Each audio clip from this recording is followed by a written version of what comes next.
सुकरात एक बार अपने शिष्यों के साथ बैठे हुए कुछ चर्चा कर रहे थे। तभी वहां अजीबोगरीब वस्त्र पहने एक ज्योतिषी आ पहुंचा।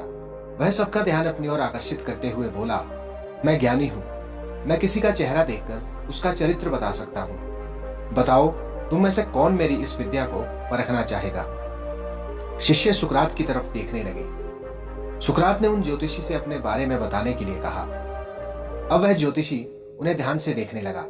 सुकरात बहुत बड़े ज्ञानी तो थे, लेकिन देखने में बड़े सामान्य थे। ज्योतिषी उन्हें कुछ देर निहारने के बाद बोला, तुम्हारे चेहरे की बनावट बताती है कि तुम सत्ता के विरोधी हो। तुम्हारे अंदर द्रोह करने की भावना प्रबल है। तुम्हारी आंखों के बीच बड़ी सिकुड़न तुम्हारे अत्यंत क्रोधी होने का प्रमाण देती है। ज्योतिष ने अभी इतना ही कहा था कि वहां बैठे शिष्य अपने गुरु के बारे में यह बातें सुनकर गुस्से में आ गए और उस ज्योतिष को तुरंत वहां से जाने के लिए कहने लगे। पर सुकरात ने उन्हें शांत करते हुए ज्योतिषी को अपनी बात पूर्ण करने के लिए कहा।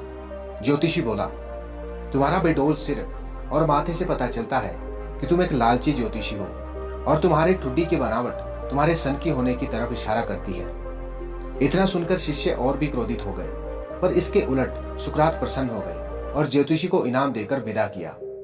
शिष्य सुकरात के इस व्यवहार से आश्चर्य में पड़ गए और उनसे पूछा, गुरुजी, आपने उस ज्योतिषी को इनाम क्यों दिया, जबकि उसने जो कुछ भी कहा वो सब गलत है? तो सुकरात कहते हैं, नहीं पुत्रों, ज्योतिषी ने जो कुछ भी कहा वो सब सच है। उसके बताए सारे दोष मुझ में हैं। मुझ में लालच है, क्रोध है, और उसने जो कुछ भी कहा वो सब है।